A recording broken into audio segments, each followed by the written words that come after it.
চট্টগ্রামের পটিয়ায় এক প্রবাসী স্ত্রীর সঙ্গে আপত্তিকর অবস্থায় স্থানীয়দের হাতে আটক হওয়া এবং সেই ঘটনার ভিডিও সামাজিক যোগাযোগ মাধ্যমে ভাইরাল হওয়ার জেরে যুবদল নেতা মিজানুর রহমান কফিলকে দল থেকে বহিষ্কার করেছে কেন্দ্রীয় যুবদল। নৈতিক স্থলনজনিত কর্মকাণ্ডে জড়িত থাকার অভিযোগে তাকে দলের প্রাথমিক সদস্যপদসহ সব পদ থেকে বহিষ্কার করা হয়েছে। সোমবার দিবাগত রাতে বাংলাদেশ জাতীয়তাবাদী যুবদল কেন্দ্রীয় নির্বাহী কমিটির সভাপতি আব্দুল মোনায়েম মুন্না এবং সাধারণ সম্পাদক নুরুল ইসলাম নয়ন এই সিদ্ধান্ত অনুমোদন করেন।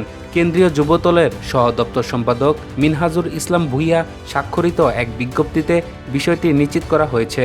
বিজ্ঞপ্তিতে বলা হয়, নৈতিক স্থলনজনিত অপরাধে জড়িত থাকার সুস্পষ্ট অভিযোগের ভিত্তিতে চট্টগ্রাম দক্ষিণ জেলার আওতাধীন পটিয়া উপজেলা যুবদলের আহ্বায়ক কমিটির সদস্য মিজানুর রহমান কফিলকে দলের প্রাথমিক সদস্যপদসহ সব পদ থেকে বহিষ্কার করা হয়েছে। কর্মকাণ্ডের দায়িত্ব দল বহন করবে না। যুবদলের সকল পর্যায়ের নেতাকর্মীদের তার সঙ্গে সাংগঠনিক সম্পর্ক না রাখার নির্দেশনা প্রদান করা হলো। এর আগে রোববার দুপুরে এক প্রবাসীর স্ত্রীর বাড়িতে গিয়ে স্থানীয়দের হাতে আটক হন মিজানুর রহমান কফিল। তিনি কুলাগাঁও ইউনিয়নের মৃত সোলাইমান মেম্বারের ছেলে। ঘটনার একটি ভিডিও সামাজিক যোগাযোগ মাধ্যমে ছড়িয়ে পড়লে এলাকায় ব্যাপক চাঞ্চল্যের সৃষ্টি হয়।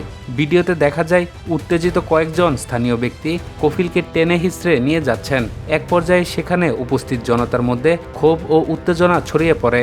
একই ভিডিওতে একটি সিএনজি চালিত অটোরিকশায় এক নারীকে ঘটনাস্থল ত্যাগ করতে দেখা যায়। স্থানীয় সূত্র জানায়, ঘটনার পর এলাকায় উত্তেজনাকর পরিস্থিতি সৃষ্টি হলে কফিলের পরিবার সদস্য, স্থানীয় জনপ্রতিনিধি ও গণ্যমান্য ব্যক্তিদের উপস্থিতিতে একটি সালিশ বৈঠক অনুষ্ঠিত হয়।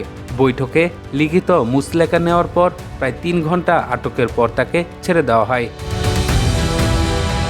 ঘটনার সত্যতা নিশ্চিত করে স্থানীয় সাবেক ইউপি সদস্য মোহাম্মদ ইকবাল হোসেন বলেন, খবর পেয়ে আমরা ঘটনাস্থলে যাই। তখন এলাকায় বেশ উত্তেজনাকর পরিস্থিতি বিরাজ করছিল।